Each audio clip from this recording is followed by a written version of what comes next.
And now we can go ahead and start off by making fun of John for not being able to be on this podcast recording. We always love when he can't make them because then we can just rip on him for about an hour. And then Because he, we already don't do it to his face. yeah, Wink, wink. and then he I has to don't. sit through an entire hour-long episode listening to us just rip on him. That's the best part. Is I know he's listening right now, and I know he's furious about what we're about to say. Yeah, just sitting there like. All right, but first, real quick, I think we're just gonna jump right into show and tell.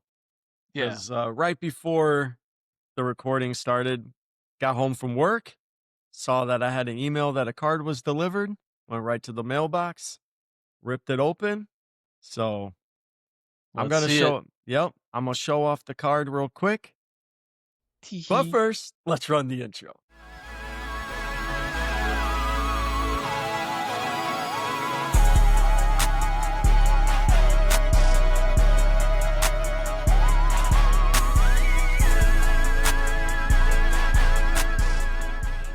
Yeah, but here it is, the Luke card, man.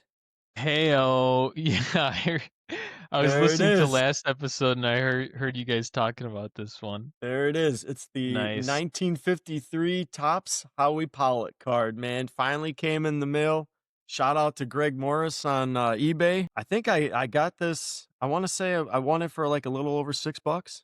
1953 Topps card raw There you go. for a little over $6 on an auction. That's a pretty good buy. And it's from a great seller on eBay. Like Greg Morris is one of, like, according to John, one of the best vintage accounts that you can buy cards from. So this is the first time I ever made a purchase from their website. So yeah, I can't wait to finally get this card sent off to grading with PSA, and hopefully I will be number 397 in the PSA Pop Report. Not if I beat you to it, because what I got for Ooh. show and tell is no, I'm joking.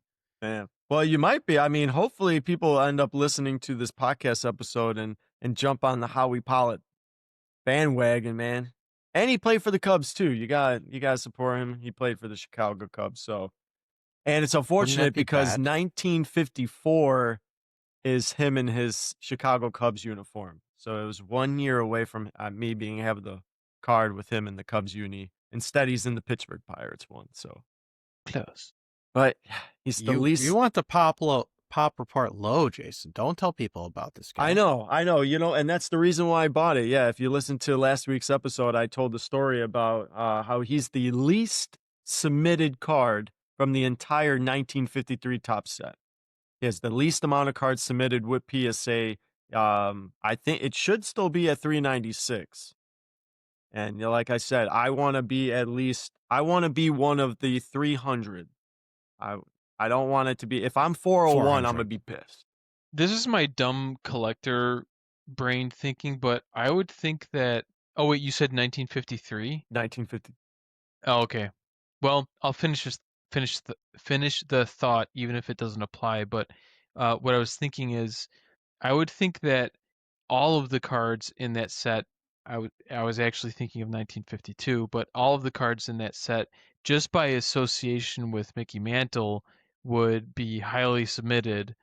But apparently it's not the case because you got this one for $6 and it's got a low pop count. So at least for 1953, you know, there's still a Mantle card in there, which people like. You would think with a set like that, like, you know, obviously 52, 53, pretty much any of the early 50s for Topps is, I mean, they're very sought after cards. That's like true vintage collecting right there.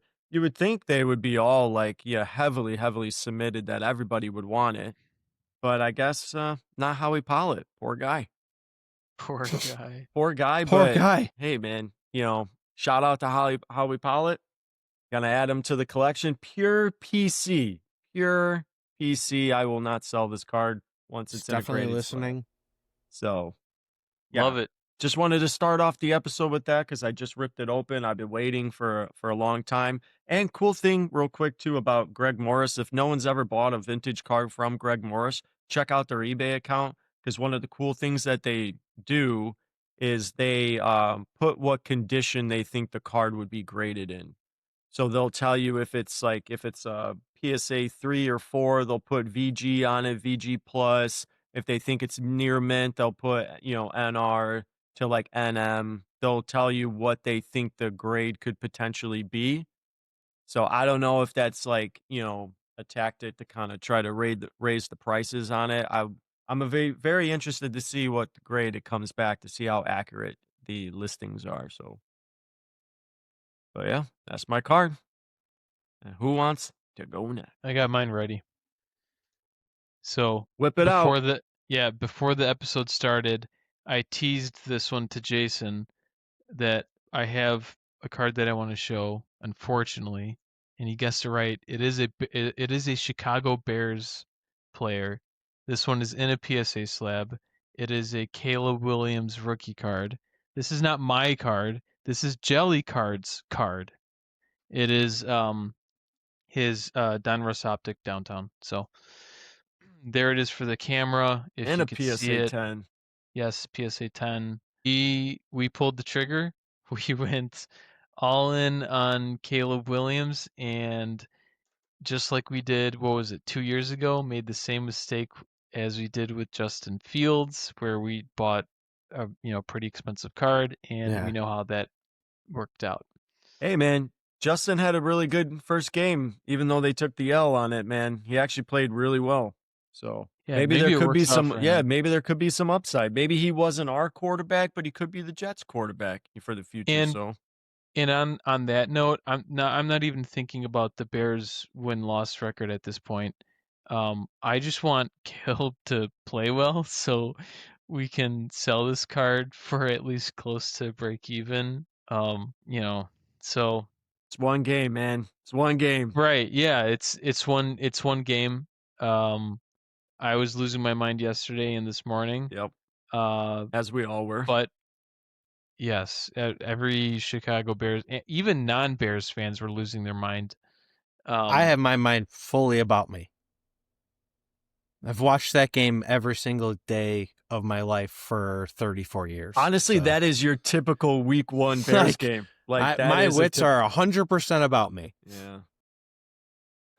So anyway, Caleb Williams, Donruss Optic, rookie card, PSA slab, PSA 10. There it is. So Still an awesome card to have, man. I guess Hey, I'm very low. I'm very low right now.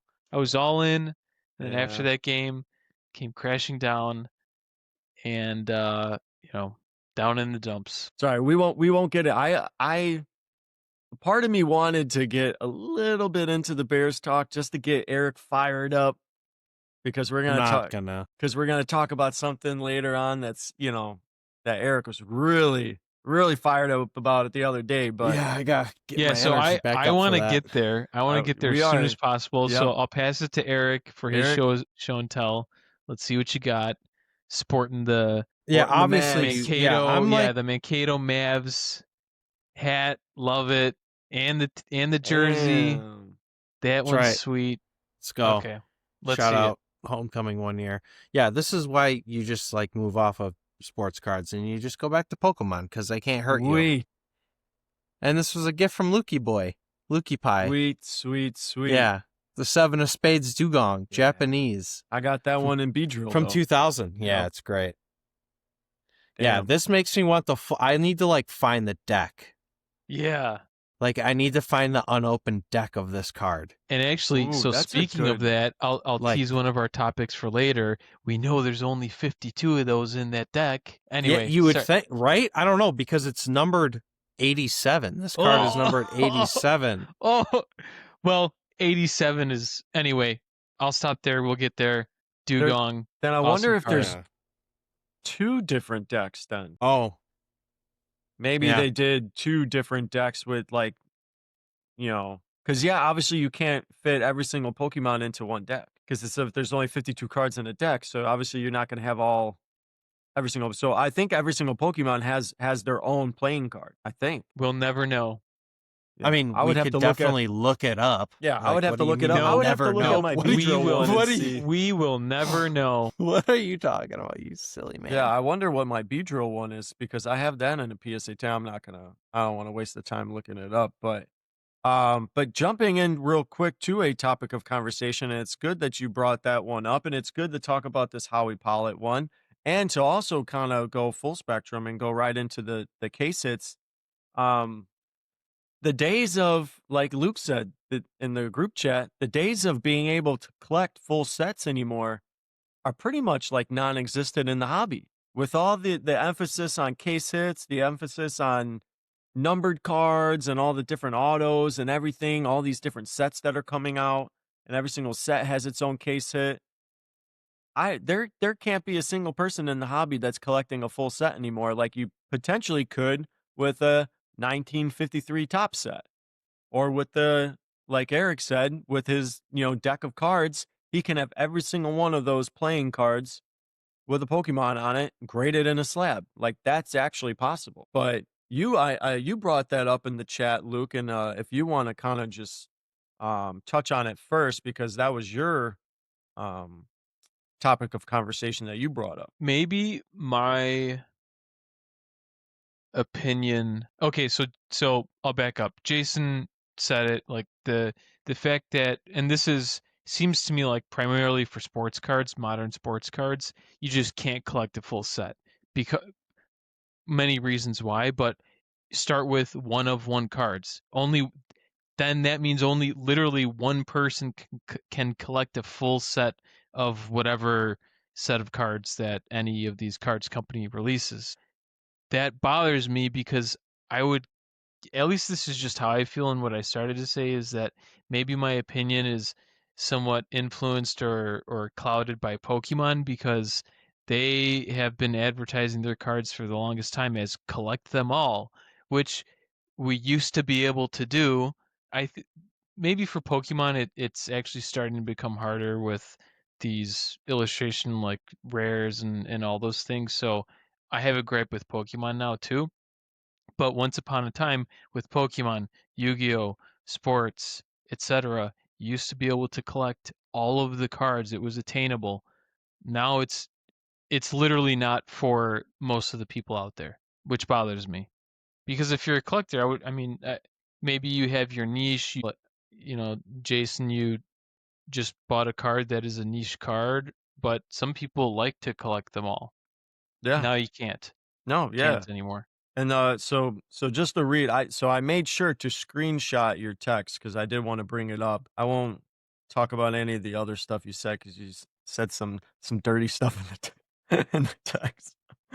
Unfortunately, Luke had some technical difficulties. He had to step away, so we're just gonna roll with just Eric and I. You said people used to collect for the stats and the stories on the back, and because it was attainable for kids to acquire to feel closer to the game. Said now it's just a I have to have it type of behavior.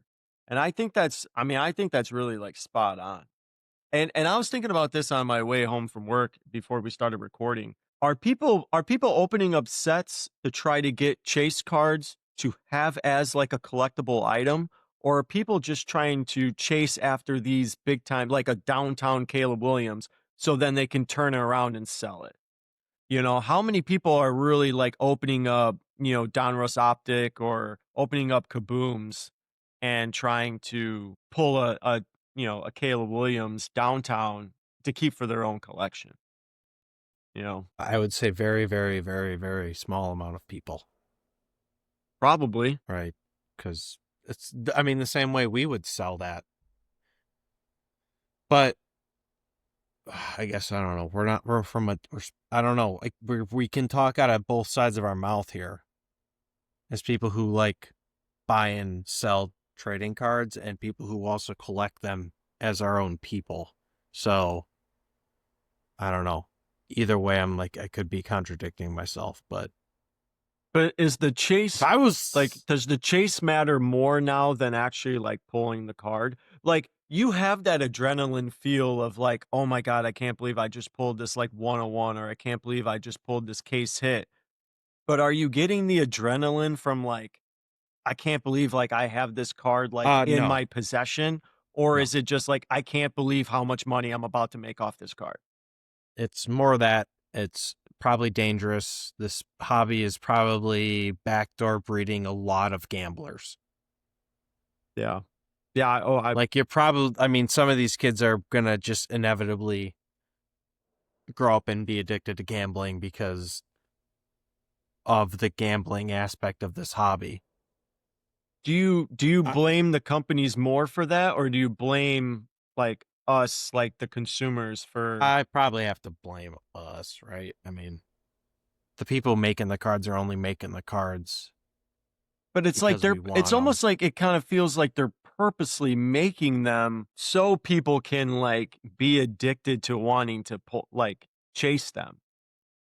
You know, like every single, like, why does, like, I mean, John and I were talking about this last episode. Like, it's great that, that, Tops and Fanatics are getting the actual like sports and the actual pro sports involved in the hobby. But now it's kind of just seems like you're just purposely like, oh, let's give all the rookies these special patches to wear on their jerseys so that we can then take those jersey patches and throw them in a card. Let's give all the award winners, from the last year's NFL season, make them all wear gold NFL shields. And then we're going to put those in the cards and we're going to send them out. Because we know that people are going to just the adrenaline and the addict in everybody to want to chase those cards. They're just going to dump loads and loads of money onto these sets until they try to pull this 101 that more than likely is going to, go into some breaker or something. Yeah. So I guess it depends on who you're speaking of. Like if you're talking about people still buying retail hoping to get that card, that's like tough sledding right now. But if you're like addicted to this, like how you can be, then you're probably like buying into breakers. So you're like, yeah, give me that. It's not great. I think you're probably more after the whole than because you're going to sell it right away. And whoever's buying it is probably like putting it up or keeping it, which is cool. Because a lot of times, which is a big point that I try and make in the group chat, is like that first flip, unless it's Mahomes, which it's never going to be because there's one of them every whatever X amount of years, that first flip is going to be the biggest profit margin. So you're looking to get just there. Like whatever, I'll spend the $2,000 because if I get it, it doesn't matter. It's a wash. Like eventually I'll get one. It'll wash out. I'll probably make a ton of all my money back to just go right back in the pool and do it again. So that's just kind of I think that's just that's the cycle people want to get on, is like you just hit it once big, you can sell it. It sort of funds the rest of your addiction to go. But yeah, I would be more worried about, because some of these kids are just so brazen going. I would have never done what these kids do at shows, is like 10, 12 years. Never in my life. First of all, my parents would have been like, you're not even going to hold that much money or that much money in cards. Yeah, my parents would have gave me like a 20, like maybe a 20 or a 10 and said, sure, this is what you get, go buy a card. Different. Yeah, right, because that's how much they think. Like, they're like, you should be able to get a lot of cards. It's just paper. My parents used to look at me and go, $60 for an Xbox game? Are you crazy? Yeah, right. Yeah. And they thought that was such a, like, I'm not paying $60 for a video game. And now kids are looking at $1,000 cards in a case. Like what were Pokemon packs when we were a little kid? Like $3 maybe? Maybe they've only gone $5, up to what, like $5? Yeah, they've only been up to $5. So like $6.99 or something for like a blister pack. I don't know. I get it. I'm thinking back, like now that I'm sort of not my parents' age, but I'm getting there. When I was that age, it's like, oh yeah, I give this kid $3, or now I give this kid $6, or I can like go like get something to eat, because back then you could probably go get something to eat for like $3 at McDonald's for like get almost like go to Taco Bell, man. That's what I mean, man. So it was like I totally get why I was begging looking back now, I'm like, God, if they were $3, I would go to every Toys R Us, because that's where I would go to get them and just clear them out No, I wouldn't because I'm not a scalper. But like, it's like thinking, I'm like, God, $3 now. If I could just pay $3, even $6, I'm like, I'll do it. Yeah, but I do also understand the other side. So I don't even know how I got on that tangent. But let me ask you this: if you were opening up like a set of baseball cards, and it was PCA's rookie year, and you were one of the lucky people that was able to pull, like, say, his Topps Chrome rookie 101 auto, and that card, now you gem it, it comes back PSA 10. Let's just say that card's now worth like $200,000. You being such a big Cubs fan, such a huge PCA fan, are you keeping that card or are you selling it? I'd probably sell it if it was that much money, like, because like I also just like, I'm not one to just like, yeah, I'll take the money. Like, sure, at some point I'll take the money. I know that's like the not romantic answer, but like, but it's tough. It's I'm like we get put in a tough situation now, and Yeah. I think probably majority of the hobby is now put in a tough situation because there are a lot of really cool cards out there that you can't really collect. hard to like, And yeah. you're probably eventually going to pull one of your, favorite players or something. But I mean, how do I pass up a 6-figure card sale? There's like there's a threshold, right? And if you say I pulled like a 150 True Blue auto, I'm keeping that. Oh, like if it's only like, say your card's only if I'm pulling if I like by chance pulled like a red auto or the Superfractor auto, or maybe even probably out of 10 too, I'm probably selling that. But like lower, I'm like, oh yeah, I'm just gonna, because he's gonna be here and it's gonna be fun for me to watch, and he's my guy, and it's like whatever. So yeah, I would keep it. But yeah, there's like, of course, everybody, everything has a price. So like, I'm not gonna like tell people to not. I don't know. It's weird. It's just gonna be a very like contradicting episode, it feels. But what's your price? Like, what would be your, like?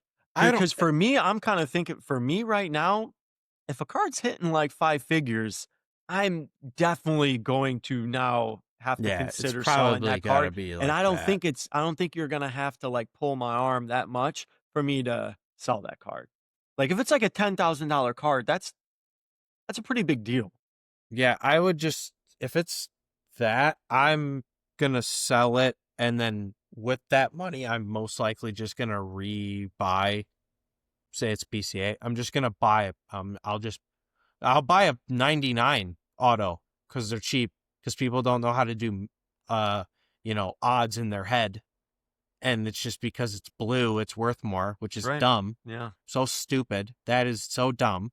Or I'll actually scratch green. I'll buy a yellow because it's probably even cheaper. It's out of 75, and nobody cares about that one either. Okay, then I'll buy all 75. So and probably still bank. And just, it's more to me like, I've always been like, I just want a piece of the history, right? Like, I don't even want. That's a great way. Let's just keep. I'll just stick with PCA. Like, I'm not even interested in his first Bowmans because he's in a Mets uniform. I don't care.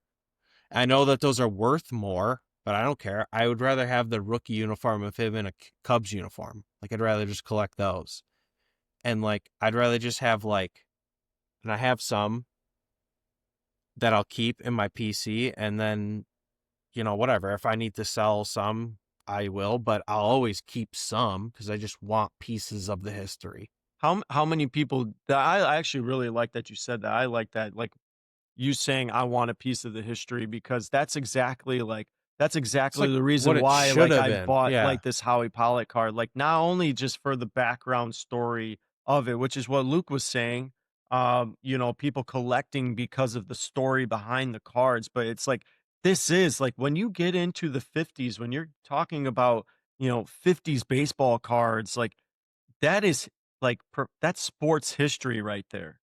And you don't have now without them. Exactly. Like, right. And you don't. How many people are treating the hobby that like that now, going back to having to have a full set of every single 1953 Topps card.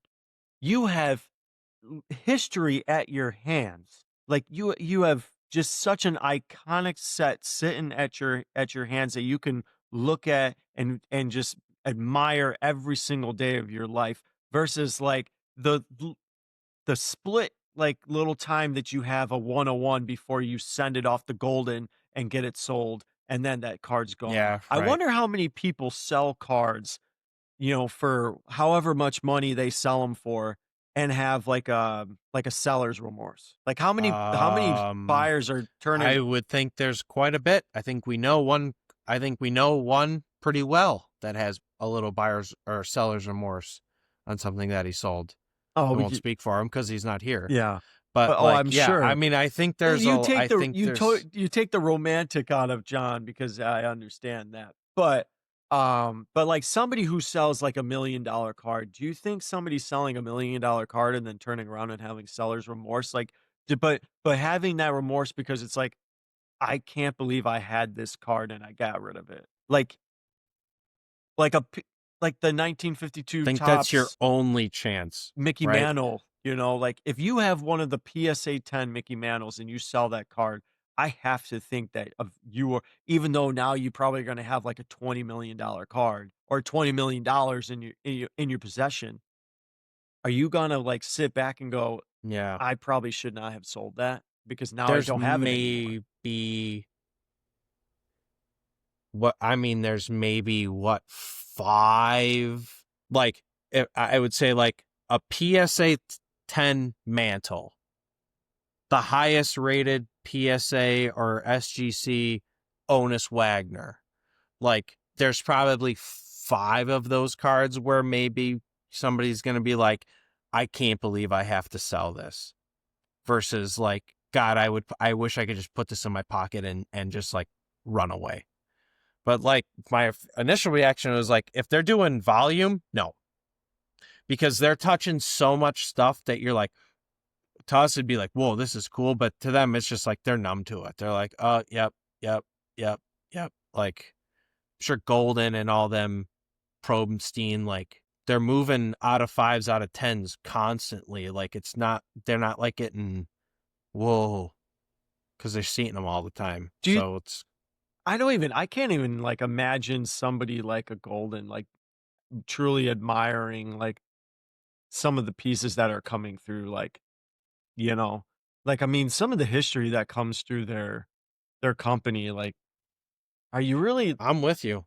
I don't know if you're sitting back and truly like understanding like what you have in front of you before you're just sending it off on an auction and okay, on to the next one. Yeah, I'll smoke a pack of Piedmonts if I could, for a chance to get one of the Honus Wagners. Like, I'll smoke a pack right now. I don't care. The one of the owners of the PSA 10 Mantle, there was always so many videos where people called him crazy when he bought it back in, I can't remember what the year was, but he paid like $30-something thousand for it. And they told him he was nuts. Semi-related, but like somebody bought the Cal Raleigh Superfractor Auto for $300 at a show. It just sold for $62,000. Yeah, man. So like, it's like, holy moly. Like, that's crazy. I mean, and just how lucky are you that you ended up, hey, you know what? I mean, but that's like what I mean. Like, that's a Seattle, but that was a Mariners fan who's like, oh, that's a Mariner super. Like, give me that. That, like, I've never seen a Superfractor I don't think Auto. just some random person was just like, oh, that's a 101 Cal Raleigh. Like, I'm a buy. No, it that might was have been probably, that, but like, it was more than likely it was a Mariners fan. And are you buying that card because Cal Raleigh is my favorite player and I don't care about I don't care about the value of the it. Marlins right now. are the Mariners are their favorite, or is their favorite team. That's why he bought it. And they're probably like, oh, this guy probably hits he was probably hitting a ton of homers in the minors. Maybe it was just, whatever his story was. I don't really know his story. He's great now. He's a good story, great nickname, all that. So good for that seller. If that was true, obviously I saw it on Twitter, so take it with a grain of salt. But I was like, I'd believe that was true. Think they sold it too soon? Nope. I think they moved. I think they probably had a situation that we just talked about. They're like, oh, this is awesome. Yeah. Like, sell it. Holy crap. I picked it. I picked a winner. I picked a winner. How could I would be, it almost gets to the point where you'd be kind of dumb to not sell it. Yeah. Which is like, again, kind of annoying because it kind of takes the whole point of the hobby and what we sort of like about it. So, yeah. Talking about all these cards, I really wish that John was on here because I would love to get John's response to it because I know like what John's heart would tell him, which is like, oh, I'm not selling. I don't care how much the card's worth. I don't care if it's worth $20 million. I'm not selling this card. But like, I would love to see John get put in that situation and then be like, hey, you're not going to take the 20 million, man? Or if he had that Cal Raleigh card at $300, is he turning around and selling that for $62,000? You know, I mean, like, what if it was say it was Nico Horner? Let's say it was Nico Horner. He bought a 101 Nico Horner Superfractor for $300, and now Nico's having an MVP caliber season, and that card's now worth $50,000. I would say even like 10 grand. Like you gotta like even 3 grand. You'd be like, man, I could have a chance at 10x my money. But because Nico's his favorite Cubs player, currently on the team, like I would love to see John get put in a situation and then go. Because I mean, I keep telling him to sell that damn Ninetales, and he refuses to sell it. He was, oh my God, I was like, now it's just because you're telling him to do it. And that's exactly the point. Because I'm telling it, John, you need to sell the card. He now is like, I'm not going to sell it. Well, why are you telling me to sell it? Well, now I don't want to sell it because you want me to sell it. And I'm just like, John, come on, man. Like, what are you doing? I'm like, you don't even like the card, John. You don't even like the card. But speaking of telling people what to do. Oh, jeez.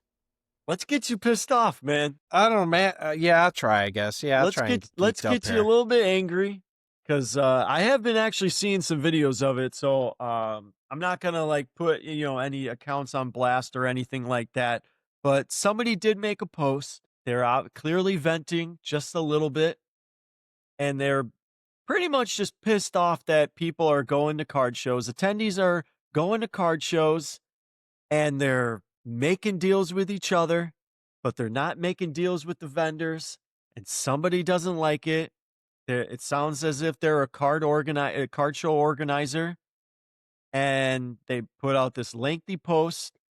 You're not running the asylum or whatever they said, and if they catch you trying to sell your cards with another person attending the sports card show, they're gonna boot you out of there. Kick you out of the show. And you don't like that at all.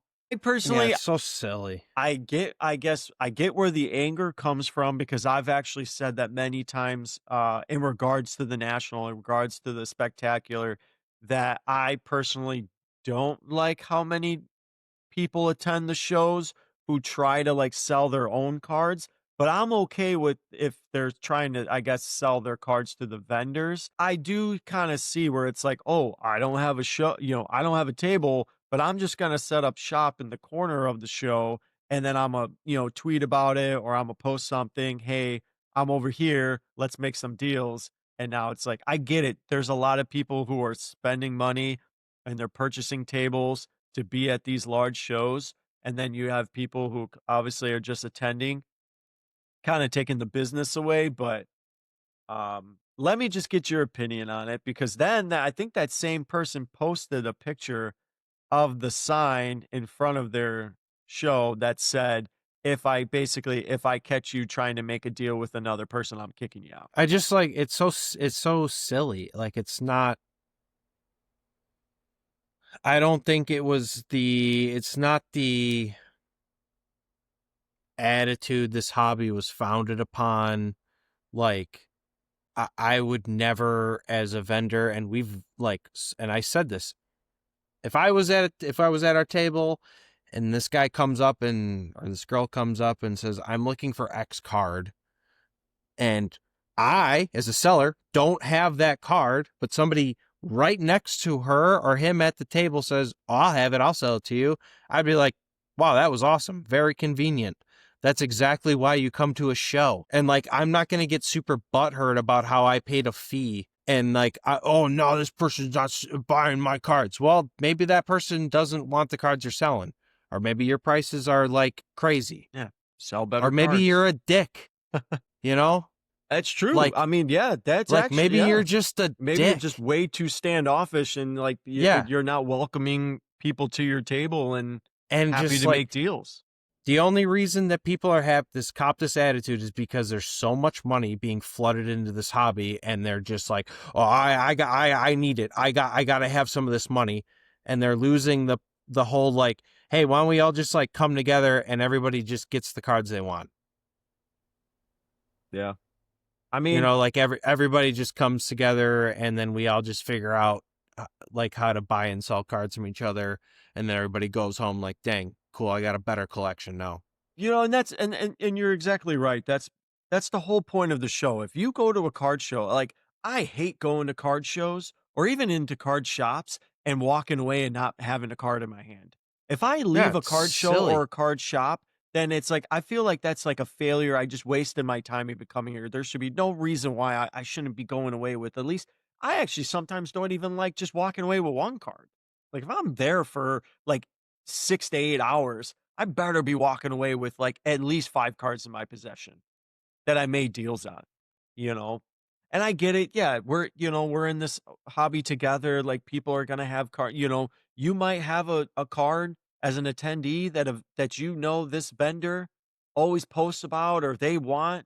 You know, if you're a big Kobe collector and you have a Kobe card and you want to sell that to a vendor and the vendor's gonna make a deal, sure. Or if you're doing some trades, I get that. I mean, sure, if there's if there's some people at the show that you want to make deals with, I think it's more so of they're probably getting really upset at a lot of the influencers who now are kind of like taking over the hobby and then they're setting up because let me tell you, I did watch a lot of national videos. They only follow the money.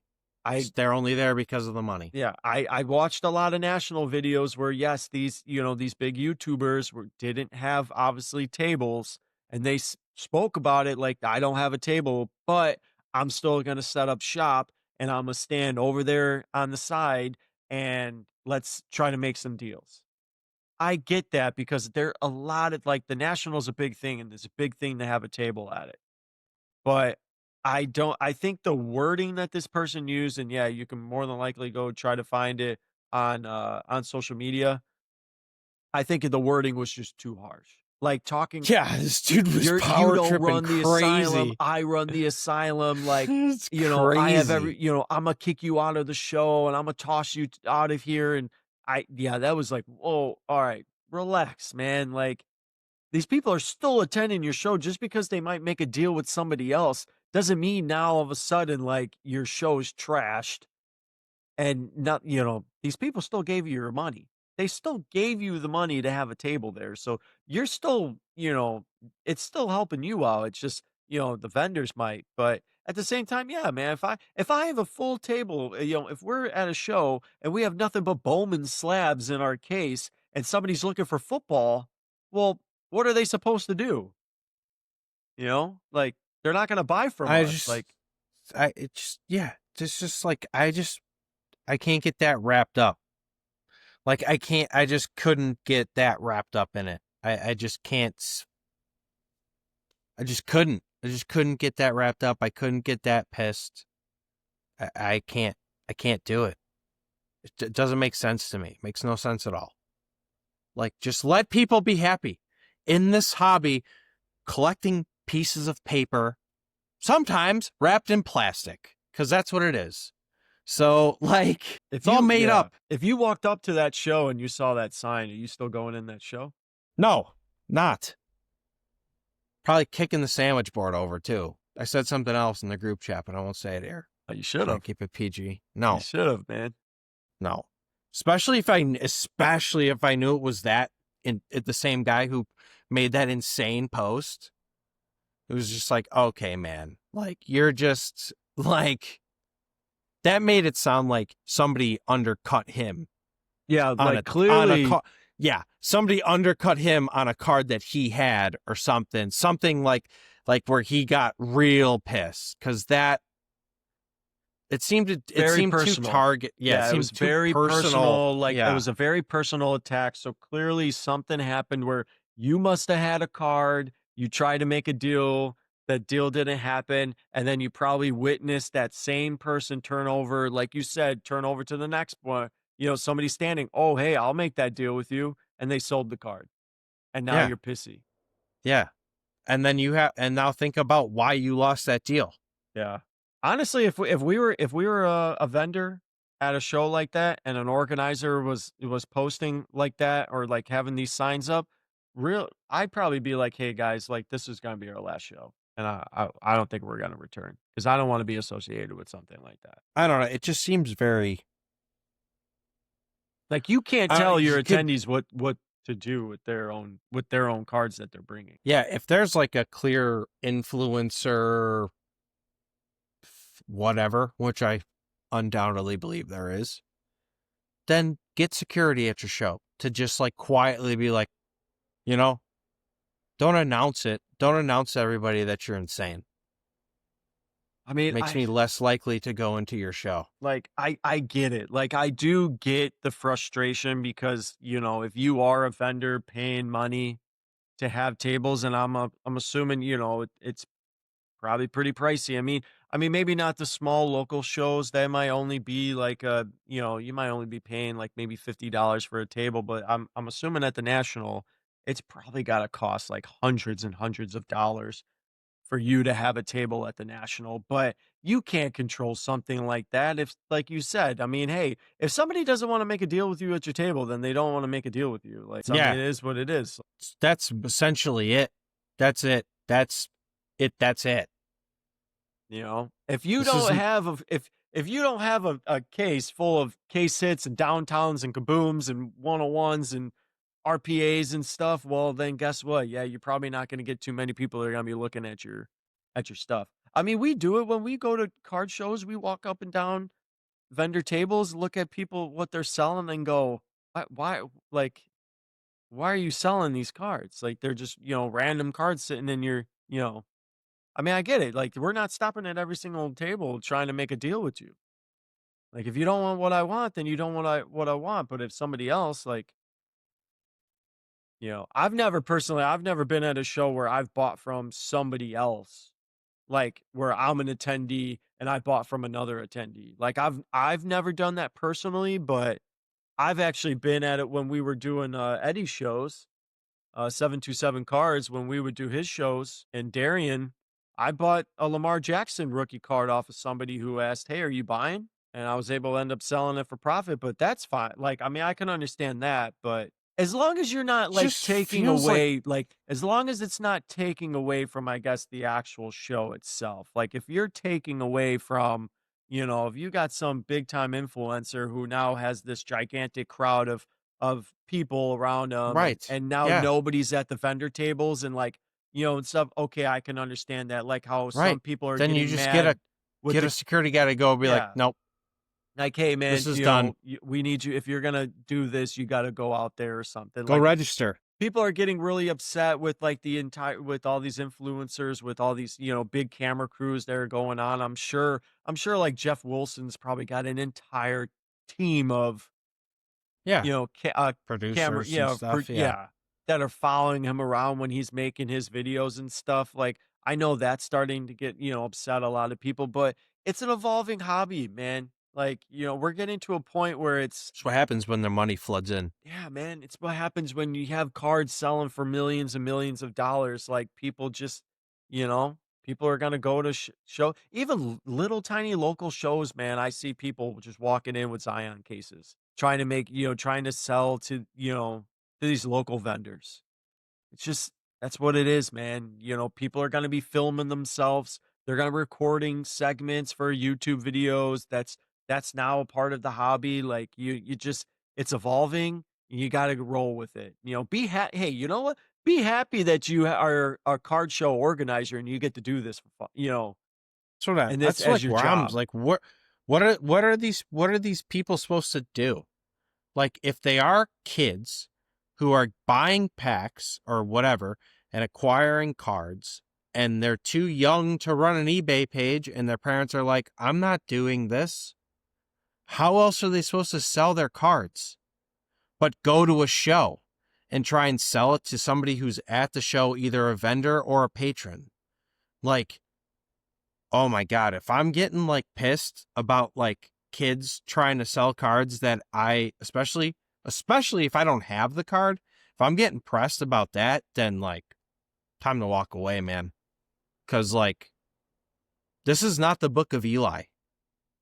Like, these are not bottles of water in desperate times. This is 100% a hobby.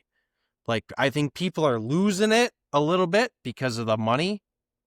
That's why I was also pissed when Mr. Wonderful was the one who bought that MJ card, because I think that's really bad. I think it's terrible for the hobby. I think Honestly, it's awful. I think I think he's awful just as a person and just what he represents, because he's absolutely just a vulture on whatever's cool. He did it with watches. He's going to do it with cards now. Like, he's not a good person. So I think that's like gross.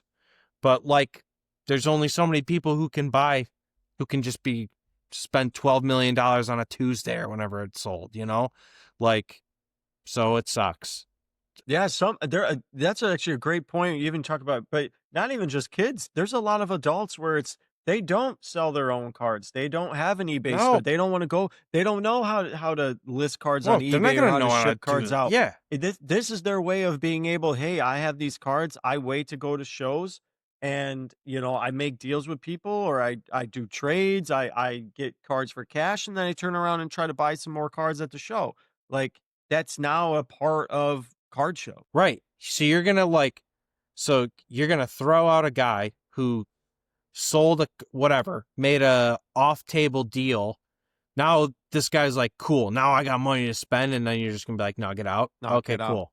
Out. Yeah, you're dumb. You the show's actually the dumbest person in the room then, because that person absolutely made out, because you're absolutely going to get that money back in circulation. Yeah. So, like, I don't feel bad for them. I think everybody's a little too, like, everybody's got to just make the most money. Also, this is just my ignorance, but like, it seems like even people's interactions at shows are different now. Remember, before it used to be everyone would pull out their shows. Now everyone's walking up to go, I'm doing 85%. Like, it seems like even just the way you interact at tables is different now. It's even more like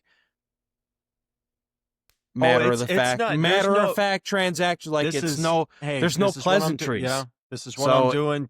That's silly. Yeah, man. Oh my God, that dude I send in the group chat all the time. I'm not gonna name names, but like, I cannot stand his videos. I can't stand the way he wheels and deals at these card shows. I'm like, dude, you are so arrogant. Like, I don't know what prices you look up, but every single time he'll see a sticker price and he'll go, oh, like, do you have any room on that? And then they'll give him like, okay, yeah, this is what I'm thinking. He'll be like, oh, we have a listed for 500. I would do, 450. And then he'll go, oh, well, I saw like one of the last comps, like it was at like 200. So like, I'd probably try to be around there. I'm like, what? And then they're going, yeah, I don't see anything that low, but like, maybe I'll go like 400 for you. And I'm just like, what is going on? Like, with this negotiation, like, you're not even like, there's no building rapport anymore or anything. It's like, I can't stand it. Yeah, and that's like the last thing we wanted to touch on that we said in the group chat was it's the same, if not worse, on eBay. Yeah. Like, I'm way more pissed about just like the interactions on eBay than like this hypothetical show situation. Cause Wild West, man. Honestly, it's everybody's first time online. It's like everybody not everybody. We got some good people on eBay, but there's a lot of people on eBay who they're like the same people where I look at them on planes and I'm like, is this your first time out in public? Like, do you understand the flow of how things work here? Like it just, I don't get it just seems like I say this, like just the banter or like the barter intelligence is so low when that was like the whole draw of eBay was to like be able to go back and forth. But either like we get, people just don't, people don't, I don't know, man. It's just, people know what they want. Like I was telling John on, I think it was last week's episode, people have tunnel vision. I know they know what they want. They know what they want to spend, and that's it. Like if you're gonna send an offer to us, like, and then we're gonna counter, it's like, okay, we're gonna counter back. Yeah, we're it's like you've initiated you've initiated this. But real quick, before we end the episode, I want to ask you this: if you are a Caleb Williams collector, are you panicking after yesterday's game? Yeah, you probably should be. Yeah, you probably should be. Or you I mean, still, do you think Caleb, like, are you hitting the panic button and saying we need to sell whatever Caleb cards we have, we need to sell them? Or are you actually looking at it as the potential of maybe we're going to see a dip in the market and we should buy some more? Probably go somewhere in between both of those options. I probably wouldn't. I probably would just be like a check. If you're like talking poker terms, I'm just checking right now. But I would have an eyebrow raised. Like the dude was not comfortable in the second half. First half he looked great. Second half he looked like I don't know. Headlights. But also like he was I mean just like he was just he was seeing it, but he was just missing it. Like he was just not he just wasn't connecting on throws. Yeah. He was almost some of those throws was it's almost as if he has like PTSD.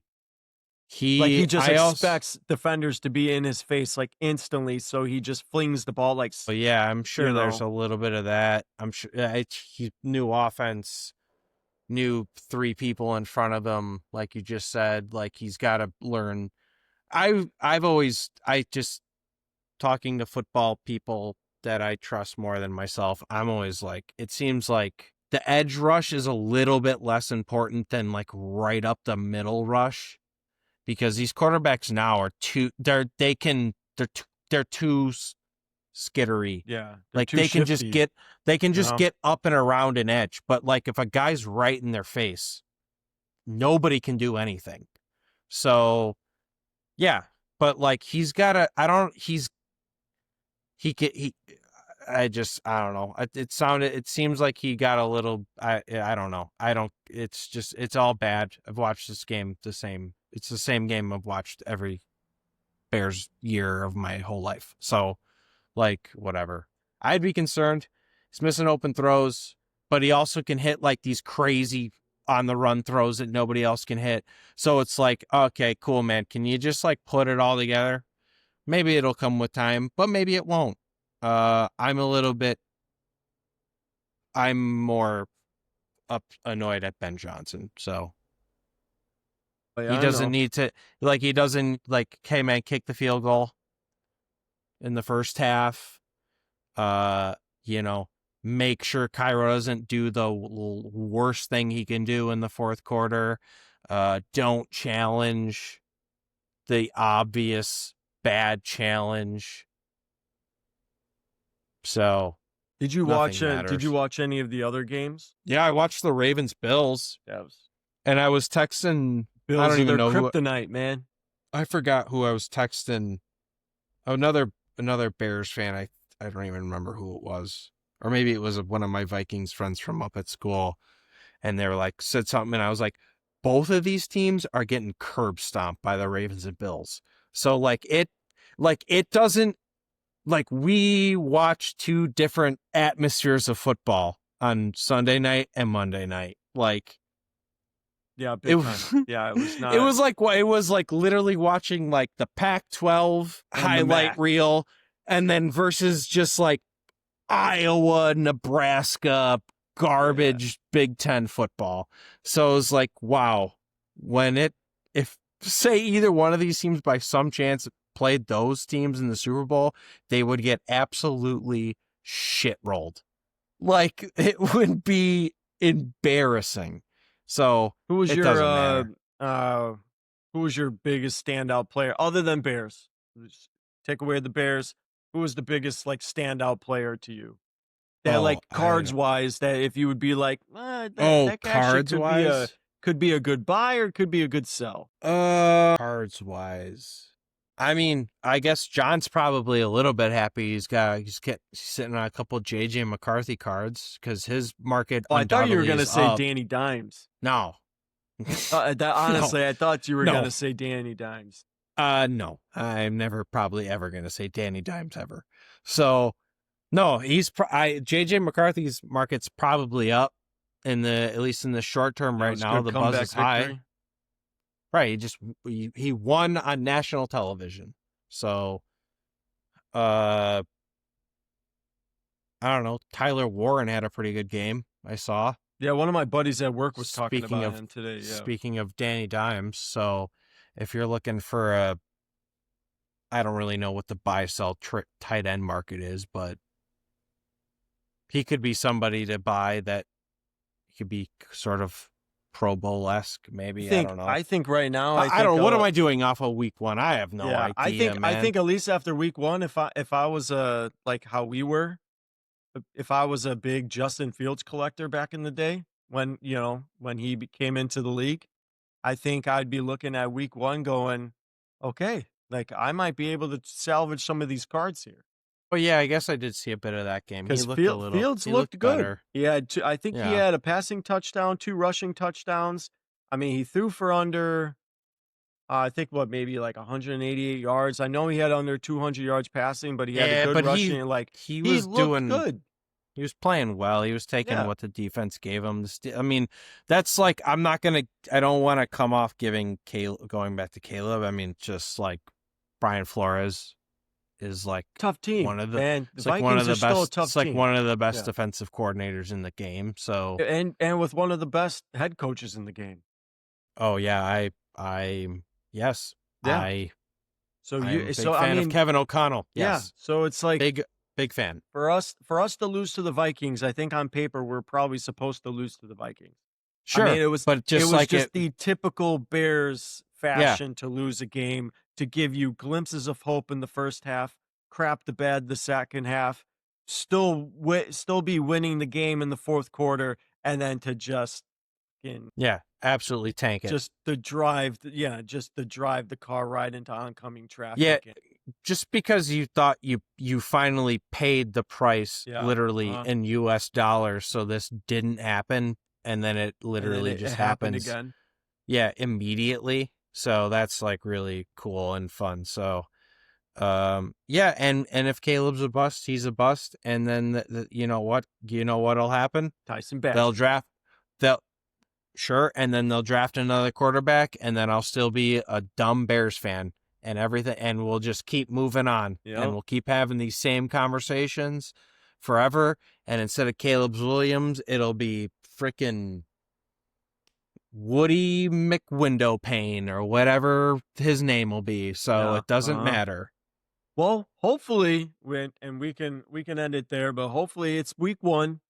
We'll have plenty of weeks to talk about some football. Hopefully the Bears can turn it around. It's unfortunate that Luke, had to step away from the podcast episode, but at least he was able to show off his Caleb Williams downtown PSA 10. That was really cool. We appreciate you guys listening to the podcast. You can follow us on our social media accounts. We have Instagram, we have YouTube, we have Twitter, Facebook. You can follow us on those. Please rate the podcast on both Apple and Spotify. We would really appreciate it. Subscribe to the YouTube channel. We are on the road to 1,000. We would love to get to that mark on YouTube. We've been trying to pump out as many videos as we possibly can. Trying to really just increase the social media content because, we we have fun showing off our videos. We have fun doing the podcast. We have fun opening up cards. We want you guys to enjoy the process with us. So, Eric, appreciate you recording, man. Hopefully, everybody has an amazing weekend ahead of them. Whoever you're rooting for, you got some big college football games going on this weekend. I think Georgia and Tennessee, I think they're one of them. Bama's got Wisconsin. That's going to be really good. Ty Simpson. Well, that'll be a good one. Ty Nice. Simpson looks really good for Bama, man. I was just able to sell his auto, so I was very happy about that. That went way higher than I was expecting it to. Nice. Yeah. So got some good football ahead. And as always, everybody keep spreading the love of the hobby from your friends at Jelly Cards.